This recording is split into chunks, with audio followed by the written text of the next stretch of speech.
പെണ്ണ്. അല്പം മുൻപ് ഫ്ലൈറ്റ് പൊങ്ങിയപ്പോൾ അവൾ അള്ളിപ്പിടിച്ച് അവൻ്റെ കൈത്തണ്ടയെല്ലാം ഒരു പരുവമായിരുന്നു. അവൻ ദേഷ്യത്തിൽ പത്മയെ ഒന്ന് നോക്കി. അവൾക്ക് പക്ഷെ തെല്ലു കൂസൽ പോലുമില്ല. വെച്ചിട്ടുണ്ടടി. അവൻ അവളെ നോക്കി. അവരെ ഫ്ലൈറ്റിൽ കൊണ്ടുപോയി ഇറക്കിയിട്ട് കാർത്തി വീണ്ടും പോയി. വിശാലമായ ഫ്ലാറ്റായിരുന്നു അത്. 3 ബെഡ്റൂം. മാസ്റ്റർ ബെഡ്റൂം ആണെങ്കിൽ വിശാലമാണ്. ഐശ്വര്യമുള്ളൊരു പൂജാ റൂം, ഒരു വിസിറ്റിംഗ് റൂം, വലിയൊരു ഹാള് ഡിവൈഡ് ചെയ്താണ് ഡൈനിങ്, പിന്നെ ഒരു modular kitchen, 1 common bathroom and 1 attached bathroom. Padma എല്ലാം ചുറ്റി നടന്ന് കാണുകയാണ്. സേതു റൂമിൽ പോയി ഡ്രസ്സൊക്കെ മാറി വന്നു. അവൻ ചൂലെടുത്ത് എല്ലാം അടിച്ചു വാരുകയാണ്. എന്താണിതേട്ടാ? എന്ത്? ഞാനില്ലേ, ഞാൻ ക്ലീൻ ആക്കിക്കോളാം. ഓ, അതൊന്നും സാരമില്ല. പക്ഷേ പത്മ, അവൾ ബലമായി അവൻ്റെ കയ്യിൽ നിന്ന് ചൂല് മേടിച്ചു. എന്നിട്ട് അവൾ അടിച്ചു വാരി. അപ്പോഴേക്കും അവൻ ദേഹമൊക്കെ കഴുകി വന്നു. പത്മയും പോയി ഒന്ന് ഫ്രഷായി. അവൾ നോക്കിയപ്പോൾ സെറ്റിയിലിരിക്കുകയാണ് സേതു. പിന്നിൽ കൂടി പോയി അവൾ അവൻ്റെ തോളിൽ കൂടി കൈയിട്ട് അവൻ്റെ കവളിൽ അവൾ ആഴത്തിൽ അമർത്തി ചുംബിച്ചു. സേതു ആണെങ്കിൽ തരിച്ചിരുന്നു പോയി. പത്മ! അവനവളെ പിടിച്ചു മാറ്റിയെങ്കിലും അവൾ അവൻ്റെ മടിയിൽ കയറിക്കിടന്നു. ഇതെന്താണ് നിനക്ക്? എനിക്കെൻ്റെ കെട്ടിയോന് ഒരു ഉമ്മ കൊടുക്കാൻ തോന്നി, അത്രേ ഉള്ളൂ. അവൻ്റെ മടിയിൽ കിടന്ന് തെല്ല് കൂസാതെ അവൾ പറഞ്ഞു. കാലുകൾ രണ്ടും അവൾ നീട്ടി വെച്ചിരിക്കുകയാണ്. നീ എന്തൊക്കെയാണ് ഈ പറയുന്നത്? ഞാൻ പറയുന്നത് മലയാളം. എന്താ സേതുവേട്ടന് എനിക്കൊരു കിസ് തരണമെന്ന് ആഗ്രഹമുണ്ടോ? ഉണ്ടെങ്കിൽ വേഗം ആയിക്കോട്ടെ. അവൾ തൻ്റെ കവളിൽ തൊട്ട് കാണിച്ചു. അപ്പോഴാണ് അവൾ തൻ്റെ മടിയിലാണ് കിടക്കുന്നത് എന്ന ബോധം പോലും അവന് വന്നത്. നീ ഒന്ന് എഴുന്നേൽക്ക്. ഓ പിന്നെ, ഞാൻ ഇത്തിരി നേരം ഇങ്ങനെ കിടക്കട്ടെ. എന്താണ് സുഖം എൻ്റെ ഭർത്താവിൻ്റെ മടിയിൽ ഇങ്ങനെ കിടക്കാനേ. ദേ പത്മ, നീ ഒന്ന് എണീറ്റേ. സേതുവേട്ടാ, എൻ്റെ മുടിയിഴകളിൽ ഒന്ന് വിരൽ കൊണ്ട് തഴുകിക്കേ. നീ ഒന്ന് എഴുന്നേൽക്കുക. ഓ, ഇതെന്തൊരു മനുഷ്യനാണ്. വേറെ ഏതെങ്കിലും കെട്ടിയോനാണെങ്കിൽ ഭാര്യ എന്ത് സ്നേഹമായിരിക്കും. കെട്ടിപ്പിടിച്ച് ഉമ്മ തന്ന് കൊല്ലും. സേതുവേട്ടൻ ചുമ്മാ ഒരു പഴഞ്ചനാണ്. ഞാൻ ഇത്തിരി പഴഞ്ചനാണ്. നീ അങ്ങോട്ട് എഴുന്നേൽക്ക്. അവൾ മുഖം വീർപ്പിച്ചെഴുന്നേറ്റു. എന്നിട്ട് അവനെ നോക്കി കൊഞ്ഞനും കുത്തി. അവളുടെ പോക്ക് നോക്കി സേതു ചിരിച്ചു. പത്മ, ഒരു കോഫി. അവൻ അവളെ നോക്കി പറഞ്ഞു. സ്ട്രോങ് ടീ ഉണ്ടാക്കി അവൾ സേതുവിന് കൊടുത്തു. നിനക്കിവിടെയൊക്കെ ചുറ്റിക്കാണണോ? നമുക്ക് വേണമെങ്കിൽ ഒരു റൗണ്ട് വെച്ചിട്ട് വരാം. ഓ, എനിക്ക് മടിയാ സേതുവേട്ട, ഞാനില്ല. കാർത്തിയുടെ വൈഫ് മീരയും കാർത്തിയും കൂടി അവിടേക്ക് വന്നു. 2 വയസ്സ് മാത്രം പ്രായം തോന്നിക്കുന്ന ഒരു കുഞ്ഞുണ്ട്. ആ കുഞ്ഞിനെ കണ്ടതും പത്മയ്ക്ക് സന്തോഷമായി. പണ്ടേ അവൾക്ക് കൊച്ചുകുട്ടികളെ ഇഷ്ടവുമാണ്. അവൾ ആ കുഞ്ഞിനെ കൊഞ്ചിച്ച് നടക്കുകയാണ്. മീരയും പത്മയുമായിട്ട് വേഗം എടുത്തു. രണ്ടാളും നല്ല കമ്പനിയായി. ദേവകി കൊടുത്തുവിട്ട അച്ചാറും ചമ്മന്തിപ്പൊടിയും കായ വറുത്തതുമൊക്കെ പത്മ മീരയ്ക്ക് കൊടുത്തു. കുഞ്ഞാറ്റ, അവരുടെ വാവ. പത്മയ്ക്ക് അവളൊരു 100 ഉമ്മ കൊടുത്തു. അതേസമയം കുറേ സമയം അവൾ കുഞ്ഞിനെ കൊഞ്ചിച്ചു. ചേച്ചിക്ക് പുറത്തു പോകണമെങ്കിൽ വാവയെ എനിക്ക് തന്നോളൂ കേട്ടോ, ഞാൻ നോക്കിക്കോളാം, പത്മ പറഞ്ഞു. സേതു അവളെ ദേഷ്യത്തിലൊന്ന് നോക്കി. കുറേ സമയം ഇരുന്നിട്ടാണ് അവർ പോയത്. നാളെ രാത്രി 2 ആളും കൂടി അങ്ങോട്ട് വരണം. അവിടെയാണ് ഡിന്നർ. മീരയും കാർത്തിയും അവരെ പ്രത്യേകം ക്ഷണിച്ചിരുന്നു. എന്തൊരു ക്യൂട്ട് ബേബി, എനിക്ക് കൊതിയായിട്ട് വയ്യ. സേതു അവൾ പറയുന്നത് മൈൻഡ് ചെയ്യാതിരുന്നു. സേതുവേട്ടാ, ഞാൻ പറയുന്നത് കേട്ടോ. കുഞ്ഞാറ്റ ക്യൂട്ടാണ്. എനിക്കും വേണം അങ്ങനെ ഒരു കുഞ്ഞ്, പത്മ അവൻ്റെ മുഖത്തേക്ക് നോക്കി പറഞ്ഞു. സേതു പക്ഷെ ഒന്നും പറഞ്ഞില്ല. സേതുവേട്ടാ, ഞാൻ പറയുന്നത് കേട്ടോ. നീ ഒന്ന് മിണ്ടാണ്ടിരിക്കുക. പിന്നെ ഞാനും പെണ്ണല്ലേ, എനിക്കും ഇല്ല ആഗ്രഹങ്ങൾ. എന്നിലും ഒരമ്മ ഉറങ്ങിക്കിടക്കുക. ഓ എൻ്റെ പത്മ, നീ ഒന്ന് മിണ്ടാതിരിക്കുക. ഇല്ലത്തെന്ത് പാവായിട്ടിരുന്ന കുട്ടിയാണ് നിന്റെ കാര്യം. ഞാൻ കൂടുതലൊന്നും പറഞ്ഞില്ലല്ലോ. നീ എന്തറിഞ്ഞിട്ടാണ് ഇങ്ങനെ പറയുന്നത്? ആ സാറാണെങ്കിൽ നിന്നെ ഓർത്ത്. പത്മ ഓടി വന്ന് അവൻ്റെ വായ പൊത്തി. ദേ, ഒരു കാര്യം ഞാൻ പറയാം. ആ സാറിനെ പറ്റി എന്നോട് മിണ്ടിപ്പോകരുതിനി. എനിക്കെൻ്റെ ജീവിതത്തിൽ ഒരു പുരുഷനേ ഉള്ളൂ. ആ ആളെൻ്റെ അടുത്തുണ്ട്. നീ എന്തൊക്കെയാണ് ഈ പറയുന്നത്? ഞാൻ എല്ലാ കാര്യങ്ങളും സാറിനോട് വിളിച്ച് പറഞ്ഞു കഴിഞ്ഞു. പ്രായത്തിൻ്റെ ചാബല്യമായി എൻ്റെ മനസ്സിൽ തോന്നിയ ഒരു പൊട്ടത്തരം, അത്രേ ഉള്ളൂ. അതിന് എന്നെ ബലിയാടാക്കുമൊന്നും വേണ്ട. അവൾ ദേഷ്യത്തിൽ അവനെ നോക്കി. നീ സാറിനോട് എന്തു പറഞ്ഞു? അതറിയണമെങ്കിൽ ഇയാൾ സാറിനെ പോയി വിളിക്ക്.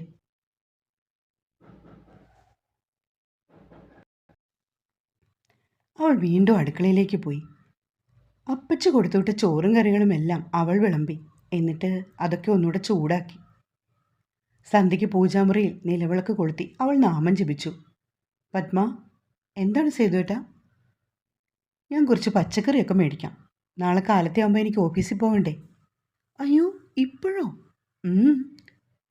എങ്കിൽ പിന്നെ കുറച്ച് നേരത്തെ പോയി മേടിക്കാൻ വയ്യായിരുന്നോ? അതിന് ഒരുപാട് ദൂരമൊന്നുമില്ല. ദേ, ആ താഴെയാണ്. ഓ, അത് ശരി. ഞാൻ വിചാരിച്ചു ടൗണിൽ പോകണമെന്ന്.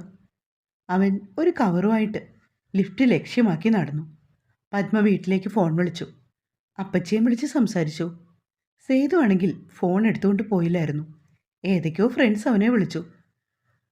പത്മ പക്ഷേ ഫോൺ അറ്റൻഡ് ചെയ്തില്ല. സേതു പെട്ടെന്ന് തന്നെ തിരിച്ചും വന്നു. കുറേ കോളിഫ്ലവറും ക്യാപ്സിക്കവും തക്കാളിയും ഒക്കെയാണ് അവൻ കൊണ്ടുവന്നത്. ഇതെന്താ, പയറും വെണ്ടക്കായും ഒന്നും ഇല്ലേ? എനിക്ക് ചപ്പാത്തിക്ക് കൂടെ കഴിക്കാൻ ഇതൊക്കെ വെച്ചുള്ള സൈഡ് ഡിഷ് മതി. ആഹാ, അത് കൊള്ളാം. അപ്പം എൻ്റെ ഇഷ്ടത്തിന് പ്രാധാന്യമില്ലേ? നോക്കട്ടെ, അവിടെ ഒരു മാളുണ്ട്. ഞാൻ അവിടെ നിന്ന് കിട്ടുമോ നോക്കാം. ഞാൻ വെറുതെ പറഞ്ഞ എൻ്റെ ഏട്ടാ, എനിക്ക് എന്തായാലും പ്രശ്നമില്ല. എന്തു പറഞ്ഞാലും സീരിയസ് ആയി എടുക്കൂ ഏട്ടൻ. സേതു പോയി ഫോണെടുത്തു. ആരൊക്കെയോ വിളിച്ചു, ഞാൻ പറയാൻ മറന്നു. അവൻ ഫോണെടുത്ത് ആരൊക്കെയോ വിളിച്ചു. ഹിന്ദിയിലാണ് സംസാരിക്കുന്നത്. പത്മ, എന്തോ? ഫുഡ് എടുത്ത് വെക്കുമോ? നമുക്ക് കഴിച്ചിട്ട് കിടക്കാം. എനിക്ക് കാലത്തെ ഓഫീസിൽ പോകണം. അവൾ വേഗം തന്നെ ഫുഡ് എടുത്ത് വെച്ചു. നീയും കൂടി ഇരിക്ക്, നമുക്ക് ഒരുമിച്ച് കഴിക്കാം. പത്മ അവൻ്റെ കൂടെ ഇരുന്ന് ഫുഡ് കഴിച്ചത്. നാളെ ഉച്ച കഴിയുമ്പോൾ നീ റെഡിയായി നിൽക്കണം. ഓഫീസിലൊന്ന് പോകണം. ഞാൻ നിന്നെ കൂട്ടിക്കൊണ്ട് പോകാൻ വരാം. നാളെയോ? അതെന്താ? ഓഫീസിൽ എല്ലാവർക്കും നിന്നെ കാണണമെന്ന്. വേളി കഴിഞ്ഞിട്ട് ആർക്കും ട്രീറ്റ് കൊടുത്തില്ലല്ലോ. ഞാൻ സാരി ഉടുക്കണോ ഏട്ടാ? ഒക്കെ നിൻ്റെ ഇഷ്ടം. അങ്ങനാണോ? ഏട്ടന് എന്താ ഇഷ്ടം? എന്തായാലും കുഴപ്പമില്ല, എന്നാലും സാരി ഉടുത്തോ. അവൻ കൈ കഴുകാനായി എഴുന്നേറ്റു. പത്മ പ്ലേറ്റുകളെല്ലാം കഴുകി വെച്ചു. കുറച്ച് സമയം ടി വിയിൽ ന്യൂസ് കണ്ടിരുന്നു. അപ്പോഴേക്കും പത്മ ചെന്ന് ബെഡൊക്കെ വിരിച്ചു.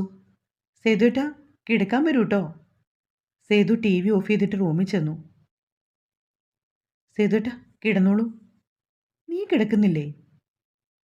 ഇത്തിരി ലേറ്റായാണല്ലേ നീ എന്നും കിടക്കുന്നത്?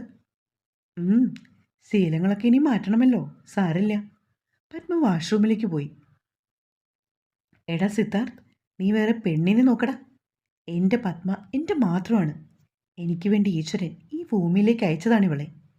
അവളുടെ പോക്കും നോക്കി സേതു ബെഡിൽ കിടന്നു. അന്ന് ക്ഷീണം കൊണ്ട് രണ്ടാളും പെട്ടെന്ന് ഉറങ്ങിപ്പോയി. അവൻ ഉണർന്നപ്പോൾ പത്മയുടെ കൈകൾ അവനെ കെട്ടിപ്പിടിച്ച് കിടക്കുകയാണ്. അവൻ അവളുടെ കൈ എടുത്തു മാറ്റി. അടുത്ത ദിവസം രണ്ടുപേരും കൂടി ആ നഗരമൊക്കെ ഒന്ന് ചുറ്റിക്കറങ്ങി. സേതുവേട്ടനാണെങ്കിൽ എപ്പോഴും തന്നോട് ഒരകലം കാണിച്ച് നടക്കുന്നത് അവൾ ഓർത്തു. പത്മ പക്ഷേ മനഃപൂർവ്വം അവനോട് ചേർന്ന് നടന്നു. ഓഫീസിൽ പോകാനിരുന്ന സേതു അന്ന് കാലത്തെ വിളിച്ച് അവധിയെടുത്തിരുന്നു. എന്നിട്ട് അവൻ പത്മയെ കൂട്ടി ഉച്ചയ്ക്ക് ശേഷം അവൻ്റെ ഓഫീസിൽ പോയി.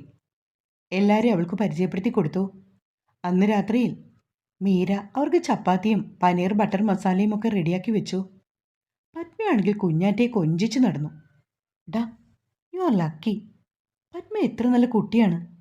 എല്ലാവർക്കും ഇഷ്ടമാവുന്ന ക്യാരക്ടർ. കാർത്തിക് ഇടയ്ക്ക് സേതുവിനോട് പറഞ്ഞു. 8 മണി കഴിഞ്ഞപ്പോഴാണ് രണ്ടാളും അവിടുന്ന് പോകുന്നത്. പെട്ടെന്ന് അവൻ ആരുടെയോ ഫോൺ കോൾ വന്നു. അവൻ ലാപ്ടോപ്പ് എടുത്ത് എന്തൊക്കെയോ വർക്ക് ചെയ്തു. പത്മ ഫ്രഷായി വന്നപ്പോൾ അവൻ സ്ക്രീനിൽ കണ്ണുനട്ടിരിക്കുകയാണ്. ആ, കിടന്നില്ലേ? ഇല്ല, ഇത്തിരി വർക്കുണ്ട്. നീ കിടന്നോ. എനിക്ക് ഉറക്കം വരുന്നില്ല. ഞാൻ ഇല്ലത്തേക്കൊന്ന് വിളിക്കട്ടെ. അവൾ ഫോണുമായി ഹാളിലേക്ക് പോയി. അരമണിക്കൂർ കഴിഞ്ഞു കാണും അവൾ ഫോൺ വെച്ചപ്പോൾ. പത്മ, ഒരു ഗ്ലാസ് പാൽ തരുമോ? എന്തേ ഇപ്പോൾ? ഞാൻ എന്നും ചെറു ചൂട് പാൽ കുടിക്കുന്നതാണ്. ആ, ഒരു മിനിറ്റ്, ഇപ്പം തരാം. അവൾ കിച്ചണിൽ പോയി പാലെടുത്തു വെച്ചു. കീർത്തനെ ഒന്ന് വിളിച്ചു കളയാം. അവൾ കൂട്ടുകാരിയുടെ നമ്പർ ഡയൽ ചെയ്തു. ശേഷം അവളുമായി സംസാരിക്കുകയാണ്. ഫ്ലൈറ്റിൽ കയറിയ കാര്യമാണ് ചർച്ച. സേതു വന്ന് നോക്കിയപ്പോൾ പാല് തിളച്ചു വരുന്നുണ്ട്. പത്മ തിരിഞ്ഞു നിന്ന് ഫോൺ ചെയ്യുകയാണ്. സേതു ഓടി വന്ന് പാലെടുത്തു മാറ്റി. നല്ല ചൂടോടുകൂടി ആയതുകൊണ്ട് അവന് കൈ പൊള്ളി. അവൻ തൻ്റെ കൈ വലിച്ചു കുടഞ്ഞു. പത്മ ഫോൺ കട്ട് ചെയ്തു. നോക്കിയപ്പോൾ സേതു കൈ കുടയുകയാണ്. യോ, സോറി ഏട്ടാ. ഓടി വന്ന് അവൾ അവൻ്റെ കയ്യിൽ പിടിച്ചു. വിട്, എൻ്റെ കയ്യ്. നിന്റെ ശ്രദ്ധ എവിടെയാണ്? ഒരു ഉത്തരവാദിത്വം പോലും ഇല്ല.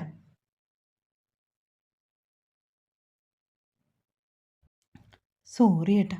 എന്തോന്ന് സോറി? ഞാൻ അത്രയും ശ്രദ്ധിച്ചില്ല. Really sorry. ഇനി സൂക്ഷിച്ചോണം. ഞാൻ ഇവിടെ ഇല്ലെങ്കിൽ പോലും ഗ്യാസ് ഒന്നും തുറന്നു വിട്ടിട്ട് നിൽക്കരുത്. ഇപ്പോഴും കൊച്ചു കുട്ടിയാണെന്നാ വിചാരം. ഞാൻ എത്ര വട്ടം സോറി പറഞ്ഞു? സോറി പറഞ്ഞാൽ തീരുവോ? പ്ലീസ് എന്നെ വഴക്ക് പറയാതേട്ടാ. പിന്നീട് അവൻ ഒന്നും പറഞ്ഞില്ല. കുറച്ച് വർക്ക് കൂടി ചെയ്തിട്ട് അവൻ ബെഡിൽ പോയി കിടന്നു. പത്മയും അരികത്തായി വന്നു കിടന്നു. അവൻ വെറുതെ കണ്ണുകൾ അടച്ചു കിടക്കുകയാണ്. സേതുവേട്ടാ, ഉറങ്ങിയോ? ഏയ് ഇല്ല. നാളെ എപ്പോഴാണ് ജോലിക്ക് പോകേണ്ടത്? നാളെ ഏർലി മോർണിംഗ് പോകണം. കാലത്തെ എന്ത് കഴിച്ചിട്ട് പോകാനാ? എന്താണ് ഞാൻ ഉണ്ടാക്കേണ്ടത്? ചപ്പാത്തി ഉണ്ടാക്കിയാൽ മതി. പിന്നെ എന്തെങ്കിലും കറി കൂടി. ഉച്ചയ്ക്ക് ലഞ്ച്? അതും ചപ്പാത്തി മതി. ഓക്കെ. അവൻ അഭിമുഖമായി കിടക്കുകയാണ്. അവൻ പക്ഷേ വലിയ ജാടയിൽ കിടന്നു. ഓ, ഇത്രയ്ക്ക് ജാടയാണോ? എങ്കിൽ പോ. പത്മ പെറുപുറത്തുകൊണ്ട് തിരിഞ്ഞു കിടന്നു. താൻ ഇത്രമേൽ സ്നേഹിച്ചിട്ടും സേതുവേട്ടനെ തിരിച്ച് ഒരല്പം പോലും. അവൾക്ക് സങ്കടം വന്നു. പിൻകഴുത്തിൽ ഒരു ചുടു നിശ്വാസം വന്ന് തട്ടിയതും പത്മ പുളകിതയായി. സേതുവിൻ്റെ വലങ്കരം അവളെ വലിഞ്ഞു മുറുകി. അവൾ തിരിച്ചും അവനെ ഗാഢമായി ആശ്ലേഷിച്ചു. ഐ ലവ് യു സേതുവേട്ട, അവൾ പ്രാവ് കുറുകും പോലെ പറഞ്ഞു. അവൻ അതിനു മറുപടിയായി അവളുടെ അതിരം കവർന്നെടുത്തു. നിന്റെ മനസ്സിൽ എന്താണെന്ന് അറിയാഞ്ഞതുകൊണ്ടാണ് ഞാൻ. എൻ്റെ മനസ്സിൽ എൻ്റെ സേതുവേട്ട മാത്രമേ ഉള്ളൂ, അല്ലാണ്ടൊരാളില്ല. എനിക്കറിയാം പത്മ. നിന്നെ ഞാൻ അറിഞ്ഞിടത്തോളം മറ്റാരും അറിഞ്ഞിട്ടില്ല. കുഞ്ഞുനാൾ മുതൽ നാടെന്ന് പറയുമ്പോൾ ആദ്യം ഓടി വരുന്നത് നീയായിരുന്നു. നിന്നെ കാണാനും സംസാരിക്കാനുമായിരുന്നു ഞാൻ ഓരോ വെക്കേഷനും ഉത്സവത്തിന് നാട്ടിൽ വന്നുകൊണ്ടിരുന്നത്. എൻ്റെ സേതുവേട്ടനാണ് എൻ്റെ ജീവിതത്തിലെ പുരുഷനെന്ന് ഞാൻ ഒരിക്കലും ഓർത്തിരുന്നില്ല. എനിക്ക് ആദ്യം ഒരു ബുദ്ധിമുട്ട് തോന്നിയെങ്കിലും എൻ്റെ ജീവനായി മാറിയിരിക്കുകയാണ് ഏട്ടൻ. എൻ്റെ ജീവിതത്തിൽ ഒരു പെണ്ണ് മാത്രമേ ഉള്ളൂ, അതെൻ്റെ പത്മയാണ്. പത്മ മാത്രം. അവൻ അവളുടെ മൂർധാവിൽ നുകർന്നു. അവളുടെ കൈകൾ ഒന്നുകൂടി അവനെ വരിഞ്ഞു മുറുക്കി. അവൻ്റെ ചുംബനം ഓരോന്നായി ഏറ്റുവാങ്ങുമ്പോഴും അവൾ പുളകിതയായി. മനസ്സുകൊണ്ടും ശരീരം കൊണ്ടും അവൾ സേതുവേട്ടൻ്റെ പെണ്ണായി മാറി. കാലത്തെ ഉണർന്നപ്പോഴും അവൾ സേതുവിൻ്റെ കരവലയത്തിലായിരുന്നു. അവൻ്റെ നെഞ്ചിലെ ചൂടുപറ്റി കിടക്കുകയാണവൾ. ആദ്യമായി അവൻ്റെ മുഖത്ത് നോക്കുവാൻ അവൾക്ക് ജാള്യത തോന്നി. വേഗം തന്നെ അവൾ എഴുന്നേറ്റ് പോയി കുളിച്ചു. സേതുവേട്ട, ദേ എഴുന്നേക്ക്, സമയം പോയി. അവൾ അവനെ കുലുക്കി വിളിച്ചു. പെട്ടെന്ന് അവനവളെ വലിച്ച് തൻ്റെ ദേഹത്തേക്കിട്ടു. ചേ സേതുവേട്ട, എന്താ ഇത്? എന്ത്? ഞാൻ എൻ്റെ പെണ്ണിനെയാണ് കെട്ടിപ്പിടിച്ചത്. അവൻ്റെ മുഖത്ത് അവളുടെ ദേഹത്തു നിന്നും വെള്ളത്തുള്ളികൾ വീണു. ഒരു ഉമ്മ തന്നിട്ട് എഴുന്നേറ്റ് പോയിക്കോ. ഒന്ന് പോ മനുഷ്യ, എണീക്ക്, എന്നിട്ട് ഓഫീസിൽ പോക. ഞാൻ പറഞ്ഞത് തന്നിട്ട് നീ പൊയ്ക്കോളൂ. അവൾ അവൻ്റെ കവളിൽ ഒരു ഉമ്മ കൊടുത്തു. ഉടനെ അവൻ ഇടത്തെ കവളും കൂടി കാണിച്ചു. ഇത്രയേ ഉള്ളൂ? പിന്നെ വേറെന്താ ഏട്ടന് വേണ്ടത്? പറയട്ടെ. അവനൊരു കള്ളച്ചിരിയൊക്കെ ചിരിച്ചു. ഓ, ഇത്രയ്ക്കും റൊമാൻറ്റിക്കായ ആളാണോ എന്നെ വെറുതെ വിഷമിപ്പിച്ചത്? പത്മ ചുണ്ട് കൂർപ്പിച്ചു. സേതുവേട്ടൻ ഇന്ന് ആ സാറിനെ വിളിക്കണം കേട്ടോ. എല്ലാ കാര്യങ്ങളും ഞാൻ പറഞ്ഞിട്ടുണ്ട്. ഏട്ടൻ ഒന്നുകൂടി പറയണേ. ആ, ഇനി എന്നെ വിളിക്കുമെന്ന് നോക്കട്ടെ, എന്നിട്ടാകാം. എങ്കിൽ അങ്ങനെ മതി. ഒന്ന് ആലോചിച്ച ശേഷം അവൾ പറഞ്ഞു. അവൾ അവനു വേണ്ടി ചപ്പാത്തി ഉണ്ടാക്കി. ലഞ്ചിനുള്ളത് ടിഫിൻ ബോക്സിൽ വെച്ചു. അവൻ പോകാൻ റെഡിയായി വന്നപ്പോഴേക്കും അവൾ ബ്രേക്ക്ഫാസ്റ്റ് എടുത്തു. നീ കഴിക്കുന്നില്ലേ മോളെ? ഓ, എന്തൊരു സ്നേഹം. എന്താണ്, മോളേന്ന് വിളിച്ചതുകൊണ്ടാണോ? ഏയ് ഡി, ഞാൻ എൻ്റെ പ്രിയതമയാണ് വിളിച്ചത്, അല്ലാണ്ട് നിന്നെയല്ല. അവനൊരു ചപ്പാത്തിയുടെ പീസ് എടുത്ത് അവൾക്ക് വായിൽ വെച്ച് കൊടുത്തു. ഇനിയും നീ വാപൊളിക്കുമെന്നറിയാം, പക്ഷെ ഇപ്പം ടൈമില്ല. വൈകിട്ട് ബാക്കി തരാം. ഒന്ന് പോയേട്ടാ. ഏട്ടൻ തന്നതുകൊണ്ടല്ലേ ഞാൻ മേടിച്ചത്. ഓക്കെ ഓക്കെ, ഉച്ച കഴിഞ്ഞ് ഞാൻ വരും. നീ സാരി എടുത്ത് നിന്നോണം കേട്ടോ. ഓക്കെ ഏട്ടാ. മീരയുമായിട്ട് ഒരുപാട് ചങ്ങാത്തൊന്നും വേണ്ട. ആളൊരു നോൺ സ്റ്റോപ്പാണ്. അതെനിക്കും തോന്നി. പക്ഷേ ആ കുഞ്ഞാറ്റ, അതോർത്ത് നീ ടെൻഷൻ അടിക്കണ്ട. I will try my best. അവളുടെ കവിളിൽ ചുംബിച്ചിട്ട് അവൻ യാത്ര പറഞ്ഞിറങ്ങി. അവൾ അപ്പോൾ തന്നെ ഡോറ് ലോക്ക് ചെയ്തു. സിത്തു ആണെങ്കിൽ പൂജയെ കാണാൻ വേണ്ടി പാലക്കാട്ട് പോയതാണ്. പൂജയ്ക്ക് ആകെ വിഷമാണെന്ന് അവനോട് അമ്മ പറഞ്ഞു. അവൻ ചെന്നപ്പോൾ അവൾ ആകെ ചടഞ്ഞുകൂടി ഇരിക്കുകയാണ്. നീ എന്താ ഇങ്ങനെ ഇരിക്കുന്നേ? നീ ഒരു ഡോക്ടറല്ലേ മോളെ? എനിക്കെൻ്റെ അമ്മയെക്കുറിച്ച് ഓർക്കുമ്പോൾ സഹിക്കാൻ പറ്റുന്നില്ല ഏട്ടാ. പാവം അമ്മ.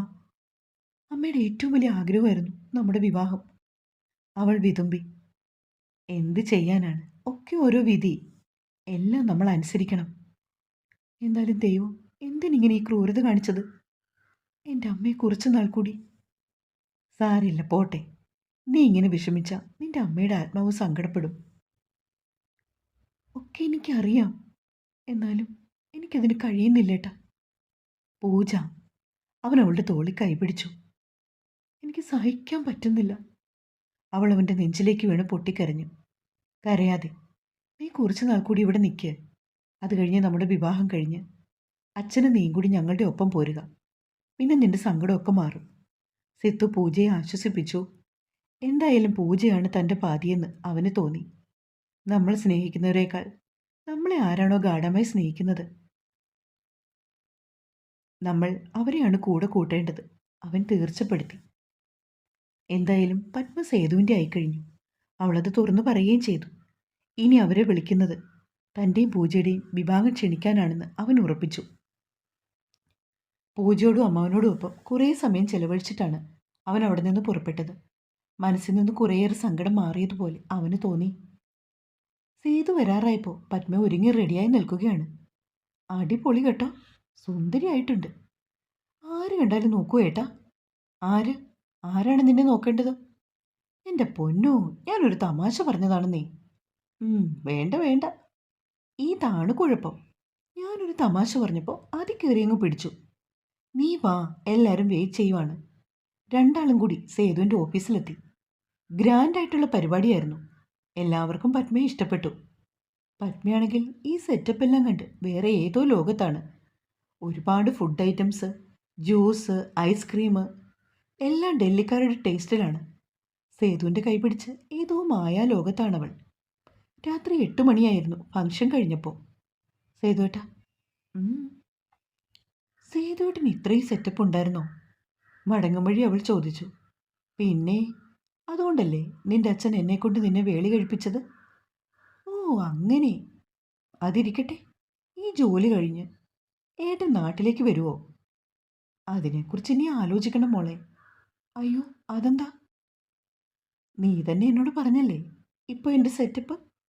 നാട്ടിൽ വന്നാൽ ഈ സെറ്റപ്പ് കിട്ടുമോ? ഒക്കെ ശരിയായിരിക്കും, പക്ഷെ അപ്പച്ചി. വരട്ടെ, നോക്കാം. തുടരും.